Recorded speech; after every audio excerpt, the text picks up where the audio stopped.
Salut à tous, très heureux de vous retrouver pour cette toute nouvelle vidéo. Et bien ça y est, Jimmy Butler est changé.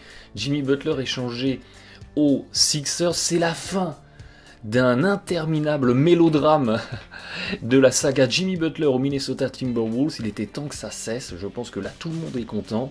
Et donc Jimmy Butler, un petit peu à la surprise générale, un petit peu sous le radar, se retrouve catapulté du côté des Sixers. Évidemment qu'on en fait tout de suite une vidéo. Analyse parce que, eh bien, il y a un Big Three qui est en train de se monter du côté des Sixers. Vous avez suivi ça. Donc, Saric, Covington et Bayless, direction le Minnesota. Et puis, dans le sens inverse, il y a Jimmy Butler plus Justin Payton, qui, le pauvre, n'a joué que 4 minutes en 2 saisons pour l'instant dans sa carrière NBA. Ces deux-là, direction les Sixers. Alors, coup de génie pour Philadelphie, prise de risque ou carrément pétard mouillé, eh bien c'est ce qu'on va essayer de développer et d'analyser dans cette vidéo avec, comme d'habitude, toujours un passage au crible de plein de stats avancées pour essayer d'avoir un point de vue, une vision la plus objective possible sur ce trade. On va évidemment davantage se concentrer, même quasi exclusivement se concentrer sur la partie Sixers. On va pas analyser ce que les Timberwolves récupèrent, est-ce qu'ils sont gagnants-perdants. On va vraiment se concentrer sur la partie Sixers parce que c'est l'équipe qui récupère le All-Star, le All-NBA, et c'est donc l'équipe qui est censée être gagnante, ou en tout cas sur laquelle est focalisé bien, les spotlights, et c'est ce qu'on va passer au crible ensemble. Alors avant de se lancer tête baissée dans l'analyse purement factuelle de l'arrivée de Jimmy Butler, je vous propose un rapide point sur les Sixers, parce qu'il faut avoir quelque chose en tête, quelque chose au pluriel en tête, pour comprendre un petit peu la situation. Présentement, les Sixers, ne nous voilons pas la face, ils réalisent un début de saison un petit peu décevant. 20e attaque de la NBA, 10e défense. Sur ce début de saison, vous voyez que les Sixers, eh bien, c'est l'une des plus mauvaises équipes de la NBA sur la réussite à 3 points. Et ça explique en grande partie le décrochage de l'attaque, parce que les Sixers, c'est une équipe qui tire beaucoup à 3 points, donc ils sont beaucoup dépendants de la réussite à 3 points. Vous me direz qui ne l'est pas en NBA. D'accord, mais les Sixers particulièrement, et puis dans le même registre, sur les paniers tentés près du cercle, à moins de 8 pieds, eh bien ils sont dans le ventre mou de la NBA. Et ça, déjà, en bon basketologue que vous êtes, ça vous fait tiquer, parce que effectivement, vous avez une équipe de Philadelphie en difficulté sur les 2 secteurs d'attaque les plus rémunérateurs du basket, là où vous allez chercher les points avec le plus haut pourcentage, et puis cherchez pas plus loin, c'est pour ça que c'est la 20e attaque sur ce début de saison de la NBA. Donc les Sixers, ils sont en déficit d'attaque. Quand on regarde la shooting chart, effectivement, on comprend qu'au-delà de la ligne à 3 points, c'est un petit peu la catastrophe. Et puis, dans la peinture, eh bien, c'est double face. C'est double face, c'est-à-dire que quand on attaque côté droit, on finit bien. Quand on attaque côté gauche, il n'y a plus personne. Voilà, pour résumer la situation. Petit aparté, petite digression.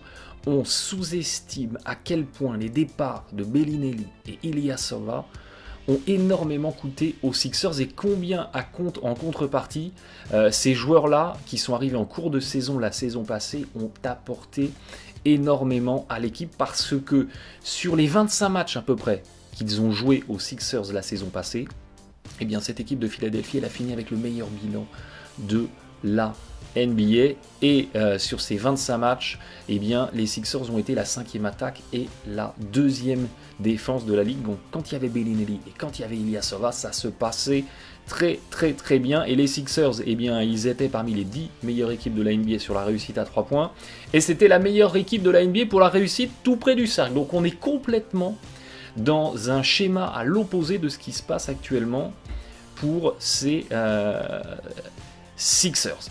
Et l'explication, elle est relativement simple. C'est que Bellinelli et Ilyasova, ils apportaient énormément de réussite sur les catch and shoot, sur le tir extérieur. Ils apportaient une capacité à étirer cette attaque de Philadelphie.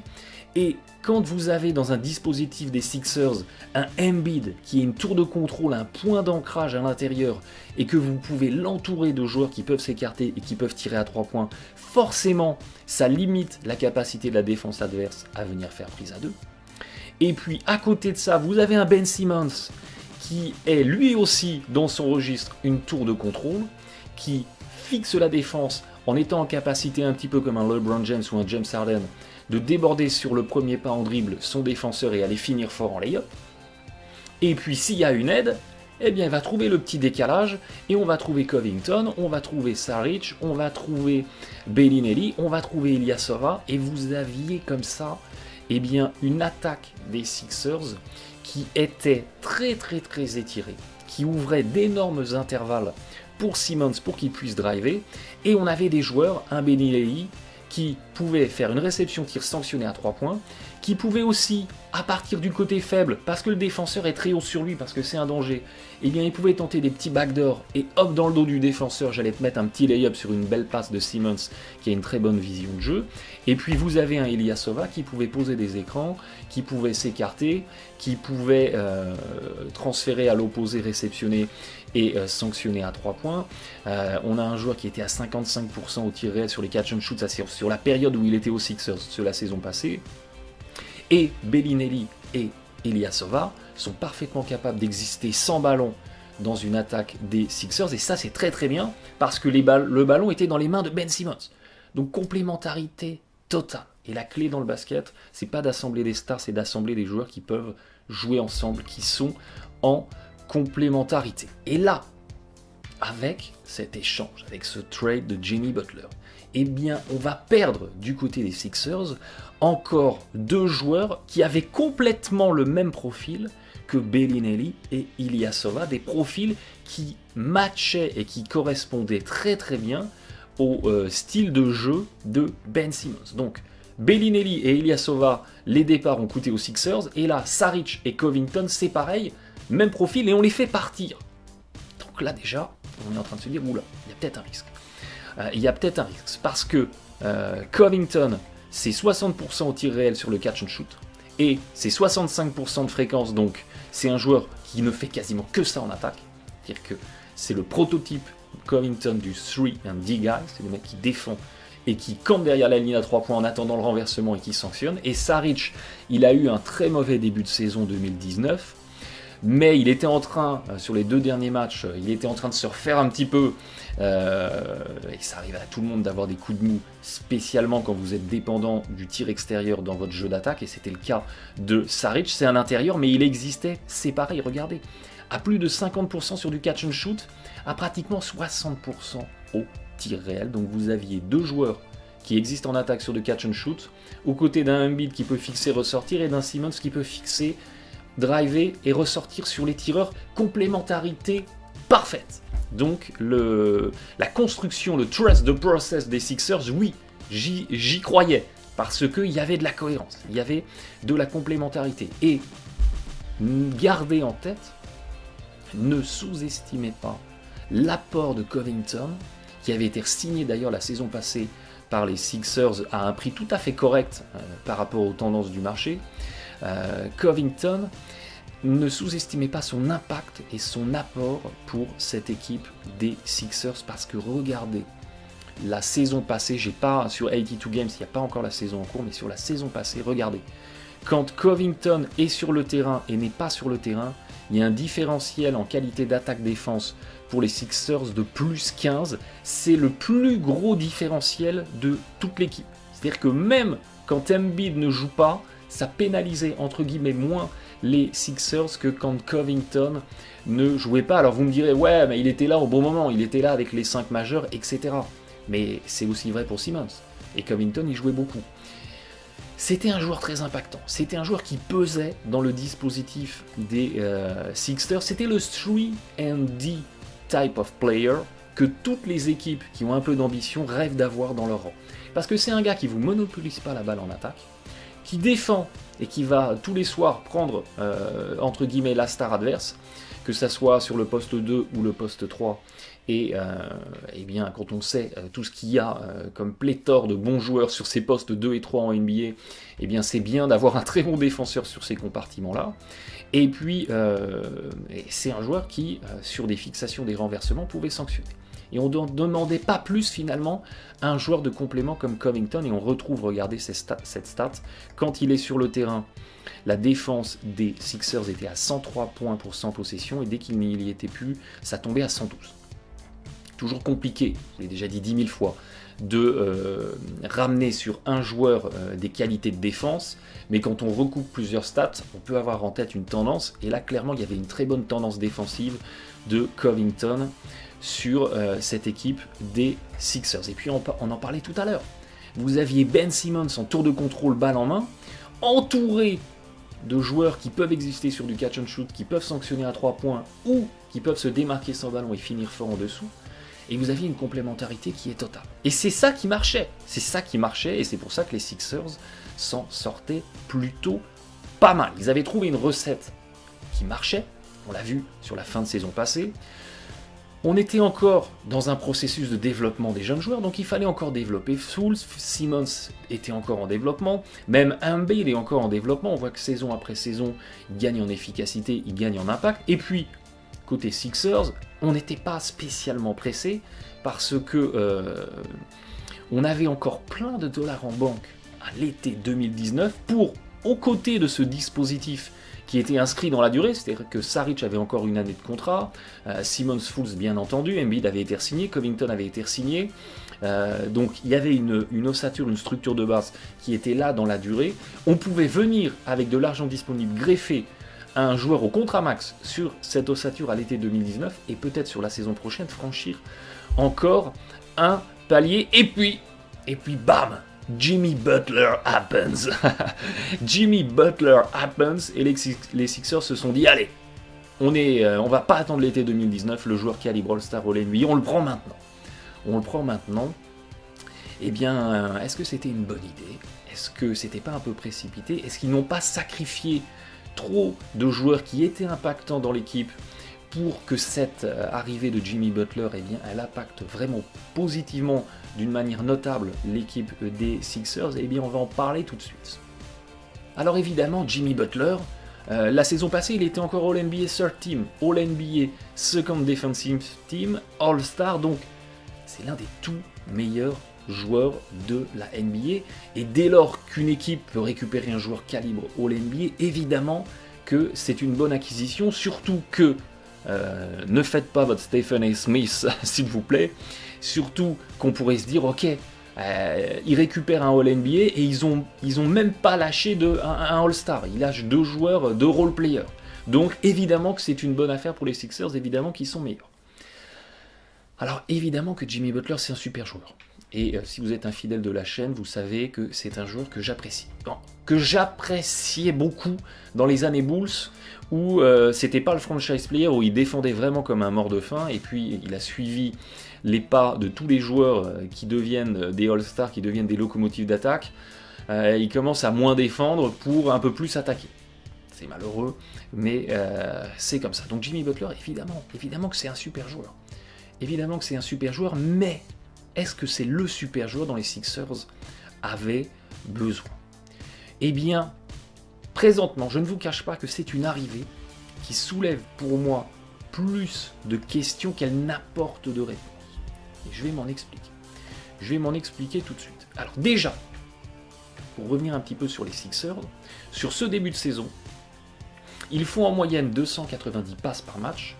Ils étaient à peu près à 350 la saison passée et le pace, le rythme, le nombre de possessions jouées par l'équipe est resté globalement. Donc déjà, les Sixers, d'une manière inexplicable, parce qu'ils gagnaient des matchs et ça marchait très bien comme ça la saison passée, ils ont commencé à moins faire tourner la balle. Ce qui est pour moi une connerie. Mais ils l'ont fait.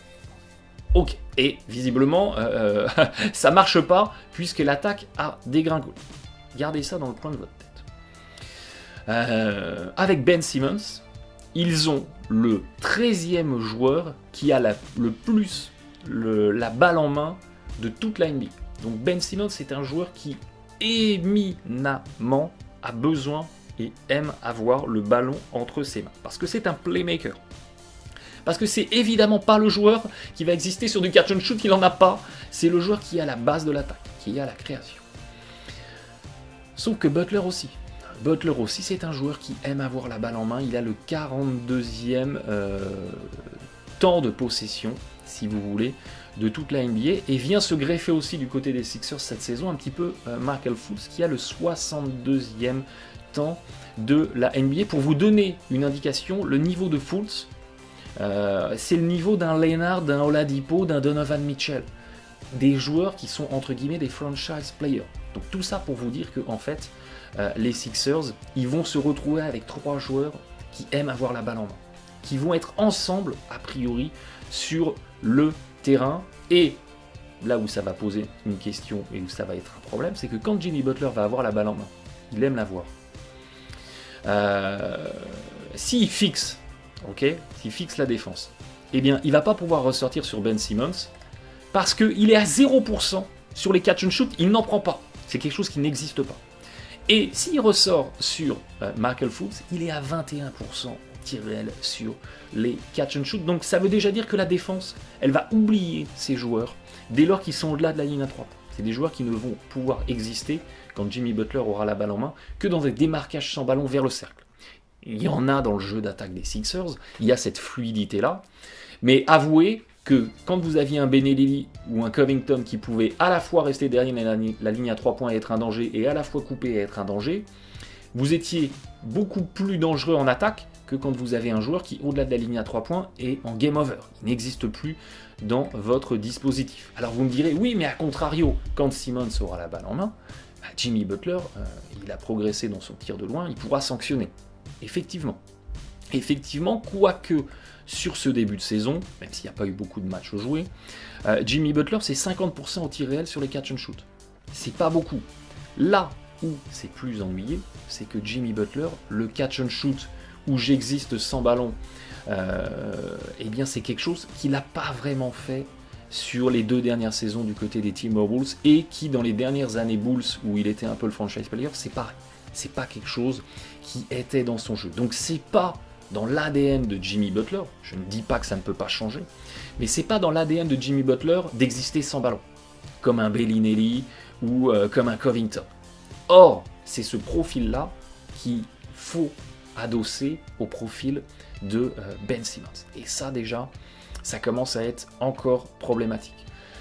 Un peu plus de 40% du jeu offensif de ce que fait en attaque Jimmy Butler, c'était du pick and roll porteur de balle et de l'isolation. On retrouve cette tendance d'un joueur qui aime avoir la balle en main, qui aime être au début d'une séquence d'attaque, un petit peu en tour de contrôle, pour marquer lui-même ou pour créer une fixation renversée sur un coéquipier. Problématique, encore une fois, les Sixers sont l'équipe qui lance le moins, mais de très très loin, de pick and roll porteur de balle et d'isolation de toute la NBA. Donc ce que fait beaucoup Jimmy Butler, les Sixers en tant qu'équipe ne le font quasiment jamais. Autre problématique, parce que c'est pareil, dans la capacité de transposer le jeu de Jimmy Butler dans le dispositif actuel des Sixers, ça ne matche pas tout à fait. Ok. Autre chose qu'il faut avoir en tête, qui est un petit peu dans la continuité de ce que je vous disais, plus de 60% des paniers marqués par Jimmy Butler sur cette saison, et c'était exactement les mêmes chiffres la saison passée du côté des Timberwolves, c'était des paniers marqués sans qu'il y ait de génération derrière de passes décisives. Donc des paniers marqués par Jimmy Butler, qui s'est créé son propre tir.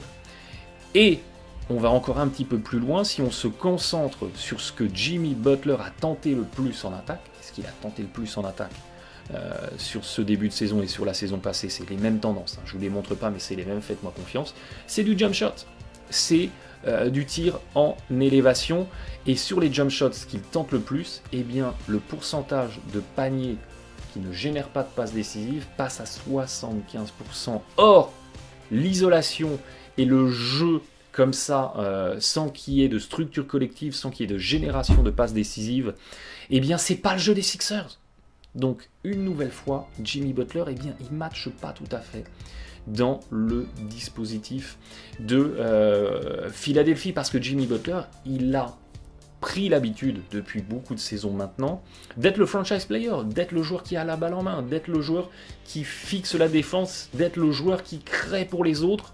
Sauf que du côté des Sixers, il y a déjà normalement un joueur qui est censé faire ça, c'est Ben Simmons. Donc Jimmy Butler, on va l'attendre dans un autre registre. On va l'attendre dans un autre registre en finition. Quelque chose qui fait très bien. Et on peut très bien imaginer qu'un Butler qui coupe son ballon, qu'un Butler qui reste à l'opposé va bénéficier de renversement de Ben Simmons et que ça va super bien se passer. Ça, c'est la théorie. Et vous le savez comme moi, qu'un joueur calibre All-NBA qui a eu l'habitude de jouer d'une certaine façon pendant 4-5 saisons, c'est pas en un claquement de doigts qui réinvente sa manière de jouer et qui va commencer à dire ok, j'ai plus besoin de toucher la balle en attaque, vous créez et moi j'ai juste besoin de sortir des écrans pour mettre des paniers, d'autant qu'il arrive en cours de saison et que une fois la saison lancée, les équipes elles n'ont quasiment plus le temps de s'entraîner, qu'il va devoir apprendre sur le tas. Et c'est toujours compliqué de devoir apprendre sur le tas quelque chose qui vous oblige un petit peu à révolutionner votre jeu. Et puis vous allez me dire ouais mais Jimmy Butler super défenseur et il va falloir défendre sur Kawhi en playoff, il va falloir défendre sur Giannis en playoff, il va falloir défendre sur Tatum, Hayward, Brown en playoff. Donc il faut un super défenseur qui peut aller museler ces joueurs là. Incontestable. Analyse incontestable, sauf que le bon défenseur, il l'avait déjà plus ou moins, c'était Covington. Et Covington, je le redis, c'était loin d'être un mauvais défenseur, même si Butler en est un superbe. C'est pas non plus le jour et la nuit en défense avec l'arrivée de Jimmy Butler. Et c'est pas finalement du côté de la défense que les Sixers étaient un petit peu en difficulté. Ok, eh bien, autre question que soulève ce trade. Quid de la profondeur de ce roster 2.0 du côté des Sixers? Parce qu'en 6 mois, du côté de Philadelphie, on a perdu 5 intérieurs. On a laissé partir Ilyasova, on a laissé partir Sark, on a laissé partir Holmes, on a laissé partir Booker, on a laissé partir 5 intérieurs.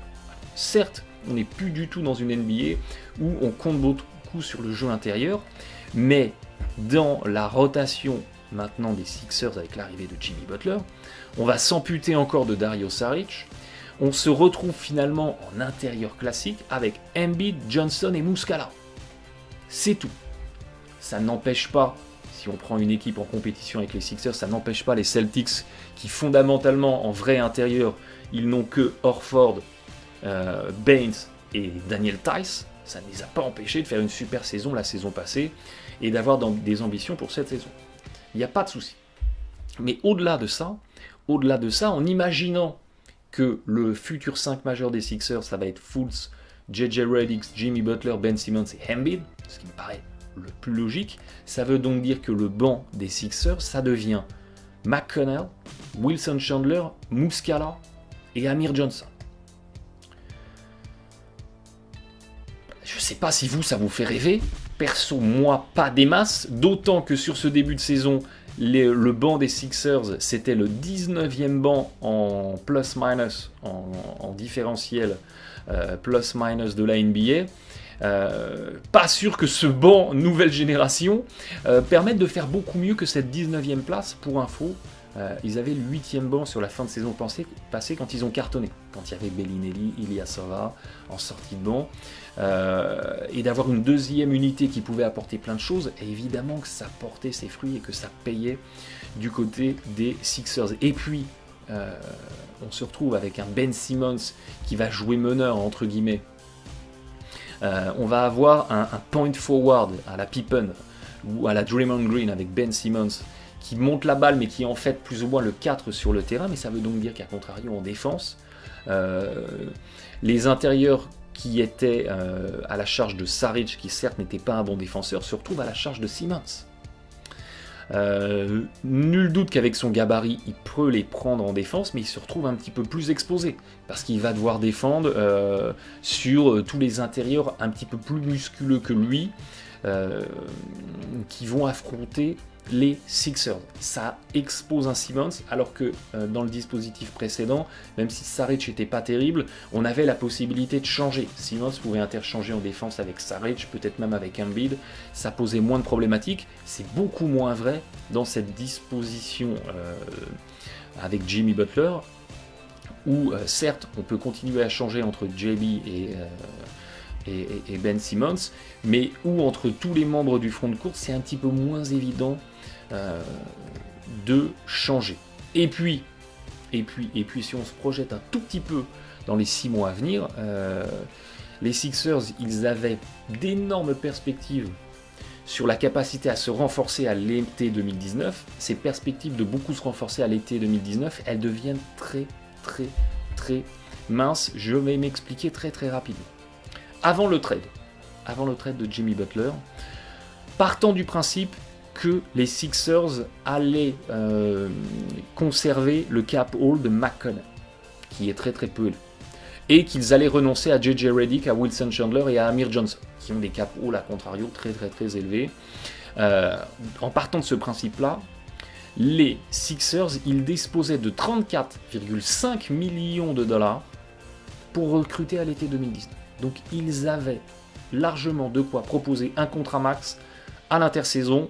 Et comme je vous l'avais déjà expliqué dans d'autres vidéos, à l'intersaison 2019, il y a plein d'agents libres sur le marché.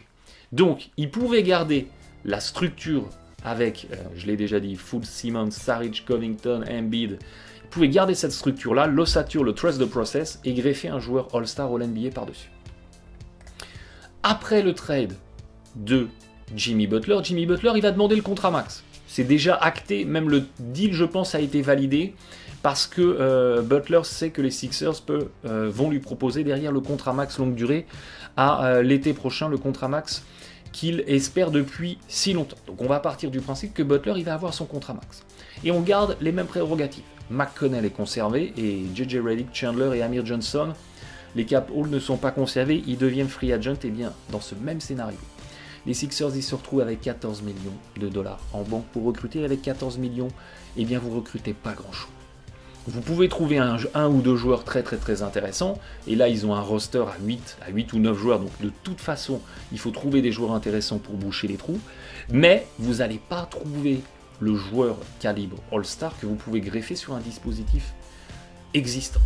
Donc les perspectives de renforcement des Sixers, elles sont pas très élevées. Ça veut donc dire que Embiid, Simmons, Butler et Fultz, ce quatuor-là, il est condamné à fonctionner, et on est condamné à ce que ça marche du côté des Sixers parce qu'on n'aura pas la capacité de greffer beaucoup mieux par-dessus.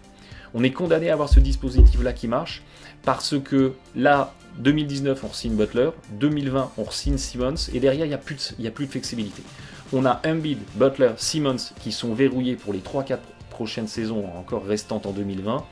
Et derrière, on a zéro flexibilité sur le salary cap pour recruter un autre bon joueur de qualité par-dessus. Donc on est condamné. Les Sixers, ils se mettent dans une situation où ils sont condamnés à ce que ça marche. Il ne peut pas y avoir d'échec possible autour de ce dispositif-là. Et même si j'aime pas trop parler de ça parce que on n'a pas de données factuelles, moi j'aime bien rester dans le factuel. Un Jimmy Butler qui rejoint une équipe jeune avec un intérieur et un ailier prometteur. Ça vous rappelle quoi? Ça vous rappelle son arrivée, son transfert et son arrivée au Minnesota Timberwolves. Une équipe des Wolves qui était en train de monter en puissance, dont on attendait plein de choses, etc. Et qu'est-ce qui s'est passé? Jimmy Butler, il s'est brouillé avec Karl Anthony Towns et il s'est brouillé avec Wiggins.